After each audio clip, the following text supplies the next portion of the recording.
आहे की जे उसनवर आलेले अधिकारी आहेत एक या विभागातले त्या विभागात त्यांचं अहवाल मंत्रालयातून मागवण्यात आलेले जे कुठले कॅबिनेट मंत्री असतील किंवा राज्यमंत्री असतील त्यांचे हा त्यांच्या प्रशासनाचा अंतर्गत विषय तो सरकारने सोडवला पाहिजे।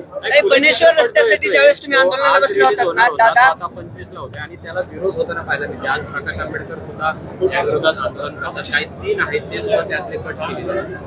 मला फारशी त्या सिनेमाची माहिती नाही, पण आताच माननीय भुजबळ साहेबांना मी भेटले। ही 2 पुस्तकं आहेत ज्याचा उल्लेख भुजबळ साहेबांनी केला की आदरणीय पवार साहेब महाराष्ट्राचे मुख्यमंत्री हे पहिल्यांदा पुस्तक काढण्यात आलं आणि त्याच्यानंतर अनेक आदरणीय पवार साहेबांनी पहिल्यांदा काढलं ते काढण्यात आले। ते पुस्तक मला आता भुजबळ साहेबांनी भेट दिली आहे आदरणीय पवार साहेबांसाठी।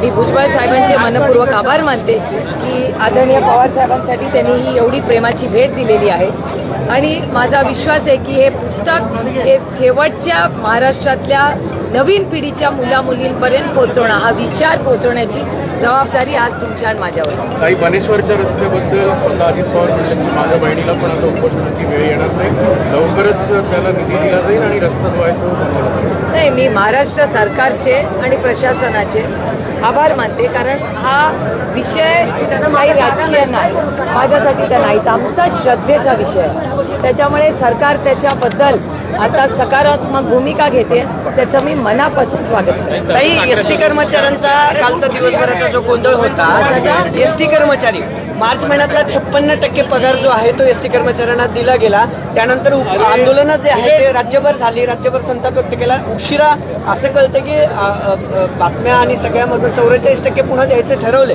सरकारनं हे आधीच करायला हवं होतं असं वाटतं। अर्थातच माझी सरकारला विनम्र विनंती आहे की जो गरीब आहे, जो कष्ट करणार आहे, त्या गरीब कष्ट करणाऱ्यांना न्याय हा मिळालाच पाहिजे आणि हे सरकार आहे, अर्थातच कुठल्याही कष्ट त्याच्या हक्काच्या पगारासाठी आंदोलन करू देऊ नका अशी माझी विनंती आहे सरकारला। अमित शहा दौऱ्यावरती येत आहेत, रायगडावरती उद्या जाणार आहे, आज पुण्यामध्ये येत आहेत। या सुनील तटकरे यांच्या अमित शहाच्या या दौऱ्यावर कसं बघतायत? देशाचे गृहमंत्री आहेत, एका सशक्त लोकशाहीमध्ये सगळ्यांना कुठेही जायचा अधिकार आहे। त्याच्यामुळे जर ते महाराष्ट्रात येत असतील तर अर्थातच अतिथी देवो भव, पाहुण्यांचं स्वागत करणं ही आपली संस्कृती आहे आणि हे देशाचे जर होम मिनिस्टर आहेत, गृहमंत्री अनेक राज्यांमध्ये जातात, तसे आपल्याच राज्यांमध्ये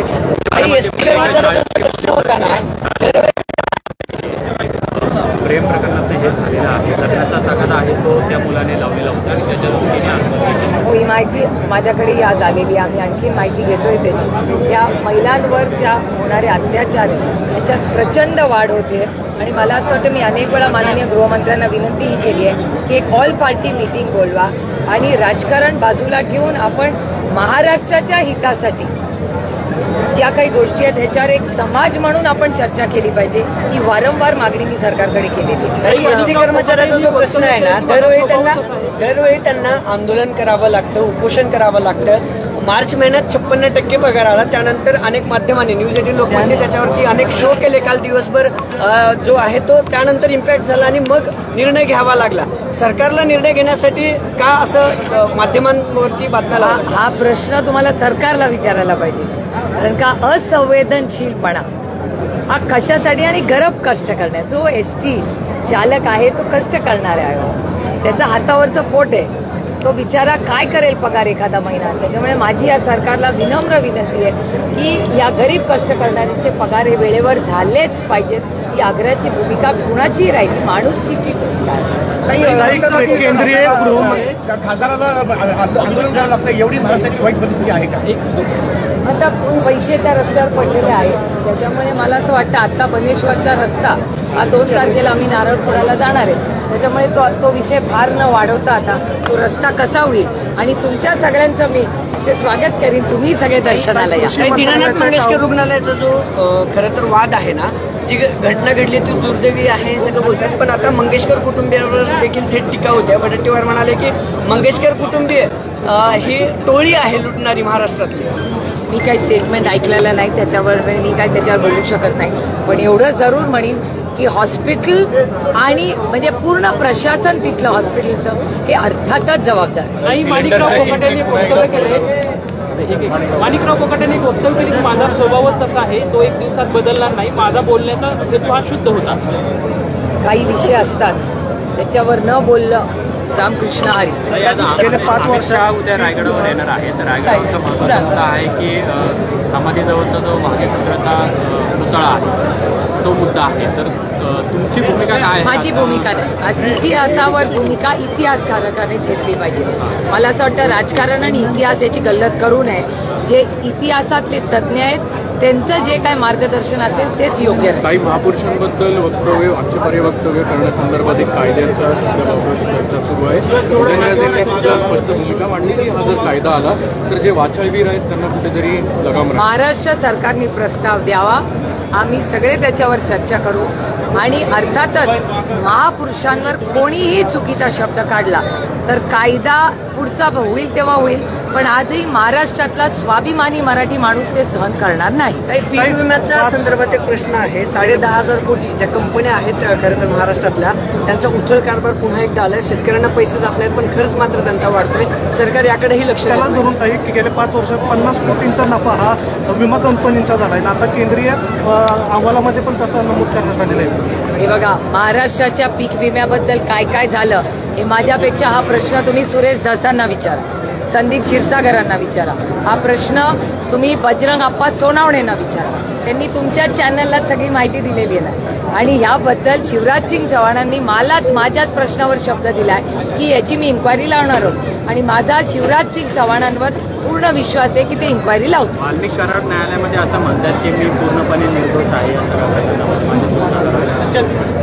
तो आधी संविधानाने त्यांना तो अधिकार दिलाय. खरं सगळ्या दुनियेलाच माहिती. सिलेंडरच्या किमती पुन्हा एकदा वाढल्या 50 रुपयांनी. महाराष्ट्रात अनेक ठिकाणी प्रचंड अस्वस्थता आहे, महागाई, बेरोजगारी आणि भ्रष्टाचार हा वाढत चाललाय. आणि मला एकच प्रश्न कळत नाही की आणि हे केंद्र सरकारनं मी पत्र लिहिणार आहे की ग्लोबली ऑइलच्या प्राइसेस कमी झालेल्या आहेत, क्रूड ऑइलची प्राइस कमी झाली आहे. मग जर क्रूड ऑइल ग्लोबली जर स्वस्त झालंय तर मग पेट्रोल, डिझेल, गॅस या सगळ्या गोष्टी भारताला जो कन्झ्युमर आहे त्याला का नाही कमी दर्जा दिलाय. आणि मी याचं पत्र सरकारला लिहिणार आहे केंद्र सरकार. काही मगाशी हाच प्रश्न जेव्हा अजितदादांना विचारला होता तेव्हा ते म्हणले होते की डोनाल्ड ट्रम्प यांनी जे सगळे टॅरिफ आणि हे सगळं वाढवले त्याच्यामुळे हा सगळा प्रकार झालेला आहे. पण तरी अमित शहानी या सगळ्याबद्दल असं देखील म्हणलेलं की वाढवू नका त्याचे दर.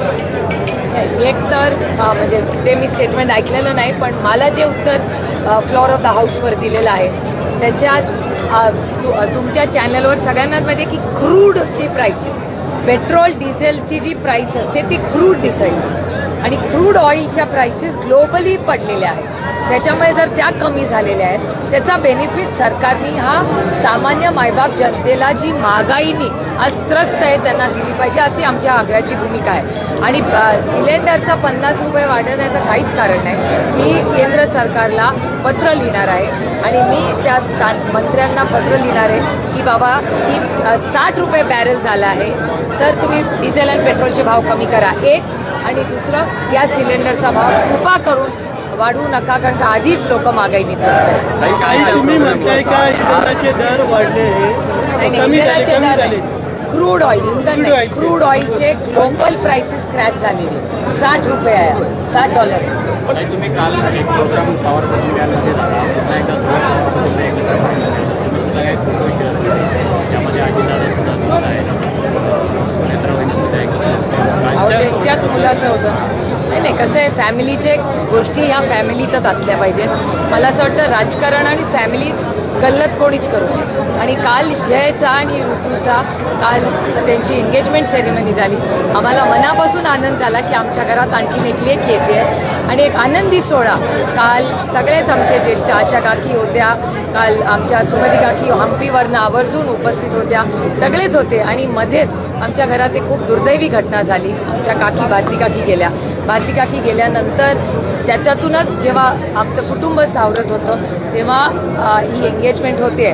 त्याच्यामुळे आम्हाला एक या सगळ्या अडचणीच्या काळात, दुःखाच्या काळामध्ये एक आनंदाचा कालचं संध्याकाळ ही कुटुंबाला मिळेल.